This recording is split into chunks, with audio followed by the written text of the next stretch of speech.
So, I just had to rearrange myself. I know this isn't the smartest thing to do because I'm outside, I don't have proper audio equipment, sun is behind me, and I live at the end of the street. Otherwise I have to walk to the other end of the street before walking back to review the film. But I don't care. It is a beautiful day. And after Snowmageddon, you know what? I want to get outside and walk a little bit, drinking a gigantic soda of cherry Coke. Like you do. I'm not going to walk this puppy off. And this is a refill. But I do have Chipotle at home, so I'm going to eat that. But anywho, I just saw Paul W.S. Anderson's Pompeii. And I enjoyed it. It was exactly what I expected. It was very entertaining, very well shot, well designed. The one thing I didn't expect from it is actually well, I'll get to that in a little bit. The story is about it's set in Pompeii, the Roman city destroyed by Vesuvius during the Roman Empire. They do skip over Herculaneum. But it involves a guy named Milo, played by Kit Harington from Game of Thrones, who is known as Celt. He's a gladiator whose family was massacred as a kid by the Romans, played by Kiefer Sutherland of 24. And so he's a gladiator. He's brought to Pompeii because he's a badass, and Romans think that, okay, he'll be a good sport. While there, he gets all misty-eyed over the mayor's daughter, played by Emily Browning from Sucker Punch and Sleeping Beauty and other movies. And it goes from there. And then the last third of the film is the destruction of the city. Sorry. Product placement. I'll get some free tickets. But that's about it. That's pretty much the story. It plays as sort of like a weird hodgepodge of Spartacus, the TV show, Rome, the show, and Gladiator for about the first 2/3 of the movie. Because you have Milo, who sees Kiefer Sutherland again, who plays the evil Roman senator now, and who he wants his revenge against him because he killed his family. At the same time, he has to fight against the tyranny of Rome while falling head over heels in love for Emily Browning. The story's not going to doesn't break any new ground. It doesn't introduce anything new. All the character archetypes are there. All the standard arcs are there. There's another gladiator played by, I cannot pronounce his name. It's an African name. But if you saw Thor: The Dark World, he played the character the Curse. I can't pronounce it because he's a really good actor. I see him in a bunch of other stuff that he's good in. But so I can't pronounce it. I do feel bad about that. He plays the guy who's 2 days from retirement, who Milo forms a friendship with. You also got Jared Harris from Mad Men, who plays the Roman governor. Sorry, mayor, I believe is governor. I think is the proper term for Roman times for someone who ruled a city. And he's trying to court Kiefer Sutherland into investing in Pompeii for some new building projects he has in mind. The sun is shifting, so I'm just going to probably turn around and just walk the other way again. Well, screw it. No matter what I do, I'm screwed. Who cares? I'm having fun. I'm having fun. Drinking my soda, making my neighbors think I'm crazy. I am crazy. But so the characters are exactly the archetypes. Have you ever seen this sort of underdog fights against the evil oppressors. It's the same kind of storyline we've seen dozens of times before. It's not going to break any boundaries. It's not going to change any opinion. But that's not why I necessarily go see a Paul W. Anderson film. I go because the man is an action director. He knows how to shoot a film. He knows how to... All his movies are very well shot. They're well production designed. The action's intense. I've never been bored. Any one of his films I've ever watched, from Shopping to Mortal Kombat and Soldier, Event Horizon, his Resident Evil films, I've never been bored. I'm always entertained, and that's I always feel whenever I go see one of his films, I'm always going to be in for a good time. And that's why I got here. Anderson, dare I say it, is a bit of a controversial director because of his track record. People like to hate on him on the internet. I don't. I legitimately enjoy his movies. I'm never I'm not saying he's a great director. He's not a... I don't think, outside of Event Horizon, he's never made like a great film. But he makes a damn entertaining film. He knows how to make a film that will stimulate an audience and give you a good time, make you feel you got your money's worth, which I feel I did. He is a little guilty of cutting a bit too quickly, but unlike in Death Race, where he got a little too carried away with the with rack zooms, he stopped that after that, thankfully, so hasn't done that since. But I got people walking towards me with a dog, so I'm going to just walk the other way. Why not? I kind of want to cross the street, but my mother will freak. You know what? Screw it. I doubt my mother will watch this. But you never know, so sorry, Mom. Don't yell at me because you saw this, or don't yell at me, Dad. Either or, whichever one of you guys watch this, don't yell at me. Cross the street safe. I'm good. But, no, I'd say the biggest problem... Actually, the one thing is because I say Anderson is an action director. He knows how to shoot an action film. And with Resident Evil Afterlife, Resident Evil 4, he really played with 3D. The guy absolutely, you just tell, fell in love with the format.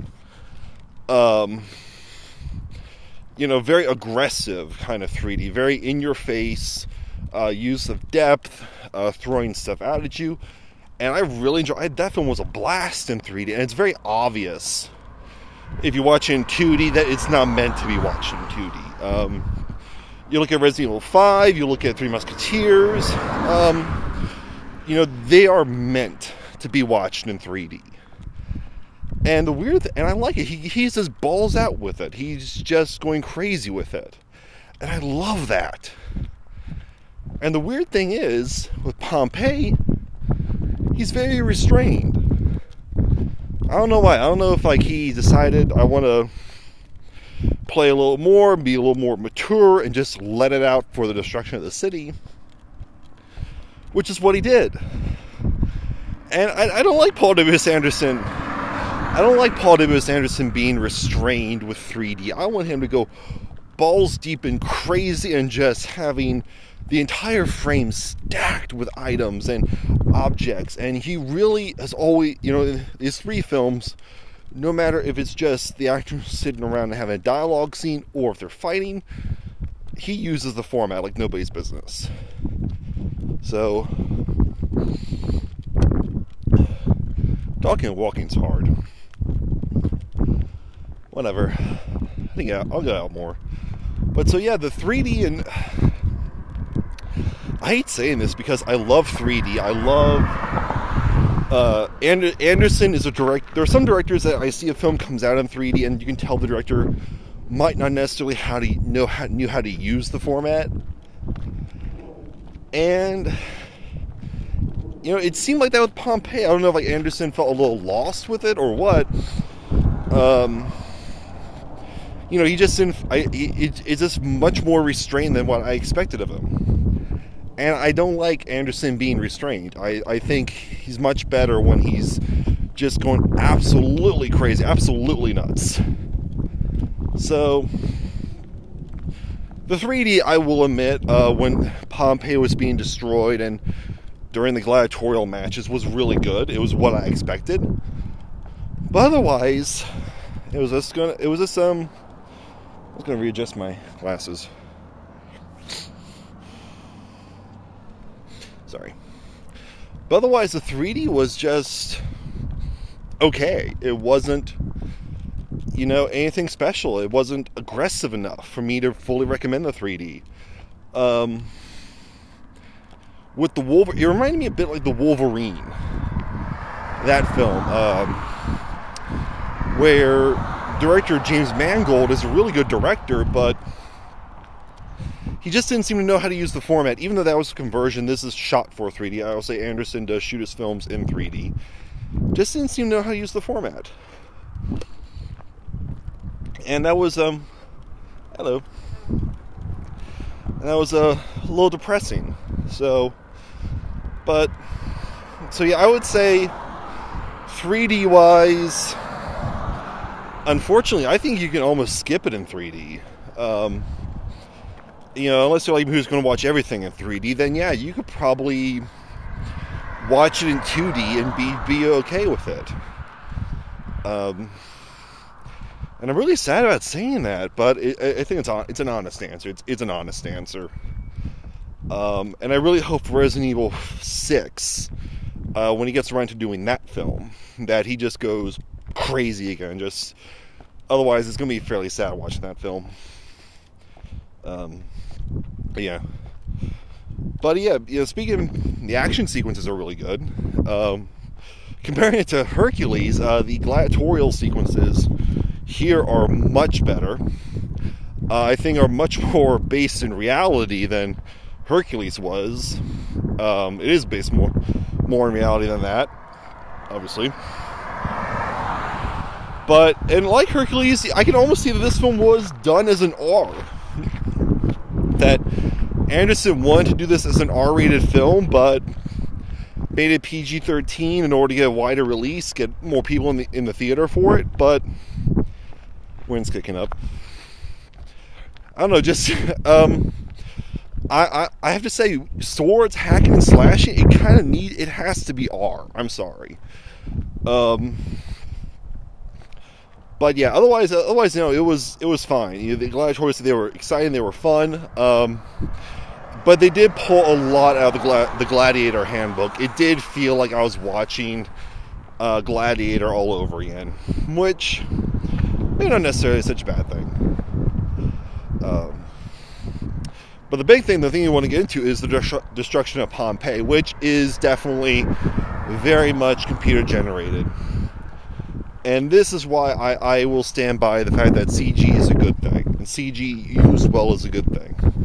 Because there's a lot of spectacle in this film. There's a lot of big, wide, panoramic shots of the city before it's being destroyed, while it's being destroyed. It looks really good. And apparently, reading some interviews with scientists and such, there is a tidal wave in the film, which apparently, according to scientists, there was a tidal wave, but it wasn't as big. It wasn't big enough to toss around ships. And I mean, there's a ship that is literally carried through the streets. It's completely unrealistic, according to scientists, but it just makes a really cool image. It makes a really cool set piece. Sorry, my hand's getting cold. That is a cold soda. Would you rather have a warm soda? No, I like a cold soda. But no, it makes it for a really good set piece. And what they were saying was that the film is actually fairly accurate. Beyond that point and beyond big fireballs, they were saying that it's actually fairly accurate to how they believe the eruption went down. Which I think is pretty cool. And so that's actually really, really cool. To see that and sort of get a bit more the sense of the panic, a bit more the sense of how exactly this was how it might have looked when Vesuvius blew its top off and absolutely leveled the city. And this is why I say CG is a good thing, because I don't necessarily know how you would. I'm just going to wait for people to drive by.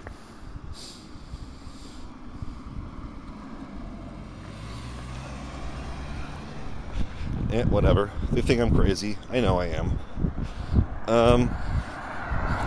But no. So yeah, what are we going?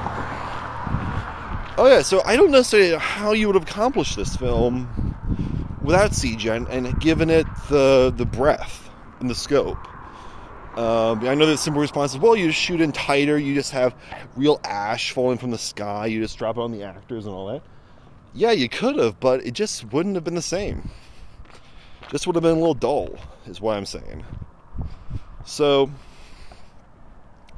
visually, the CGI in the film, it is a point where it is obviously CGI, but it's it's very strong. It doesn't necessarily break the illusion of what they're creating here.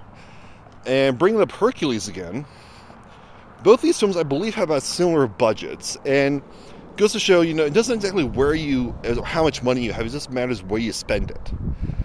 Because, dog, not mine. But, no, that's a siren, actually. Never mind. It just matters how you spend the money. And here they spend it really well. And that's what I'll say. Anderson, there have been a few times where he goes, he should have had a little more money, but he knows how to spend the money is always well spent. You can always tell the money's up on the screen. So, yeah, so that's why I'm trying to think of that. Oh, yeah, I'll be honest, I really enjoyed the film. The 3D is a complaint, not being crazy enough. But the big highlight for the film, for me at least, was Kiefer Sutherland. And while I was kind of expecting him just to pull off the standard American accent while everyone else around him is British, remarkably, he doesn't do that. He doesn't even attempt a British accent.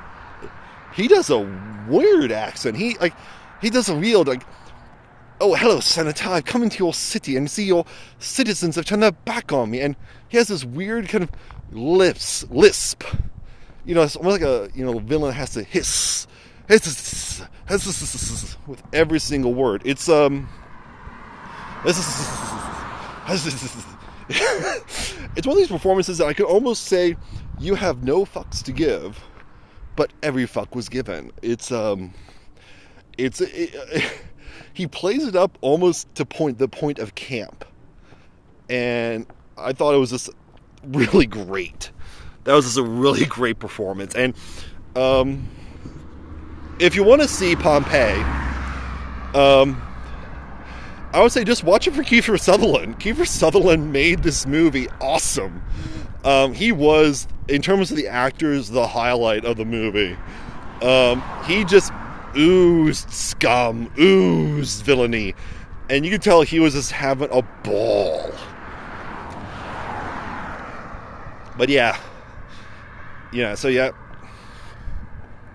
can I say? I enjoy Pompeii. It is exactly what it is. It's an action film. It's a disaster film. So I would say watch it. I mean, if you want to watch it, I would say definitely watch it. But I can almost say skip the 3D. It's not used aggressively enough for my likes. But I might be a little biased because I'm going by Anderson's other movies. But the destruction of Pompeii, destruction of Pompeii is pretty cool in 3D, but the rest of the film is kind of bland. Beyond the gladiatorial fights, so I can almost not recommend the 3D for that reason. But if you want to wait for television, okay, fine, but you're not going to get the same scale. So I think that's about all I got. I'm hungry. I got my Chipotle at home, and I'm gonna go home and have my Chipotle. Yep, so that's it. This video probably won't load. It probably look kind of shit, but whatever. I had fun. I had a nice walk. It's beautiful outside. Who cares?